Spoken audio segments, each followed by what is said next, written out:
Hey, the Mad Hermit here, and welcome to the Mad Hermit's Guide to Shroud of the Avatar Pre-Alpha Release 4. There's a lot of ground to cover, so let's get started.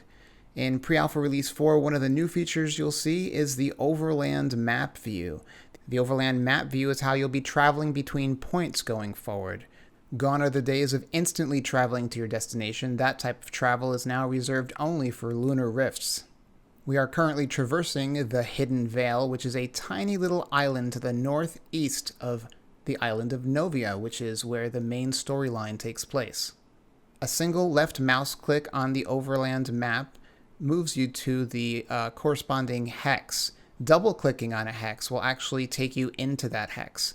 Now, there's only 10 scenes currently available on this map, although there's plenty of hexes, many more than 10. Which means if you double-click on most of the hexes, you're going to get a placeholder scene. In that case, just back out and you'll be fine. You'll also notice that if you click on mountains, hills, or forests, your movement is greatly reduced. Stick to roads and you'll move faster. Certainly, movement modifiers will add an interesting dimension to the game and force players to make strategic decisions when traveling. Another feature you'll see this time around is combat in its most basic form. Don't expect a lot of bells and whistles at this point. There are no feats and stunts. There's no experience and hit points and initiative. There's no combat roll. It's just a basic auto attack with whatever weapon you have equipped in your hand. You'll want to make sure to hit the N key prior to combat. That will turn names on and allow you to more easily identify the creature you're about to encounter. It'll also display a little dot to the left of the name.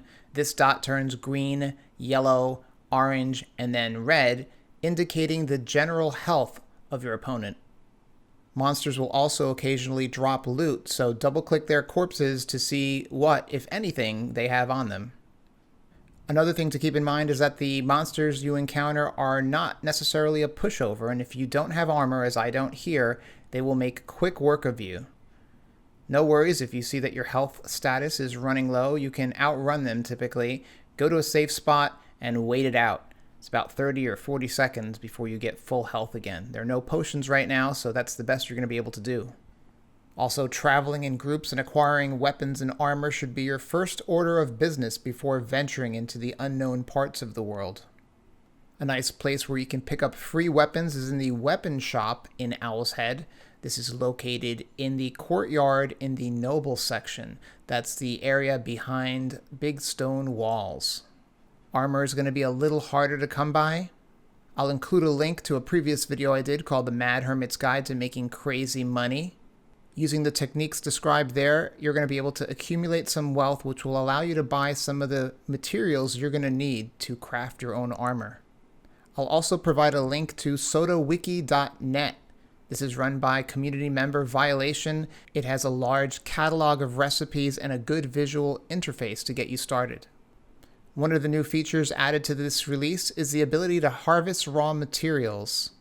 This means you can chop down wood, collect animal hides, harvest cotton, and mine ore. Of course, not all trees are harvestable, and you're going to have to look for specific ore veins to mine them. This thin red tree you see here is of the choppable variety. To harvest the wood, you're going to need an axe. In this case, I have the Axe of Prosperity. You're going to want to equip that in your quick slot, and then when you click on it, it'll automatically chop the tree. Again, assuming you're standing next to a harvestable tree. Swimming has also been enabled, which means you can get across spans of water that prior to this you couldn't. If you're into player housing, then you'll be happy to hear that one of the most anticipated features is finally here, and that is basements.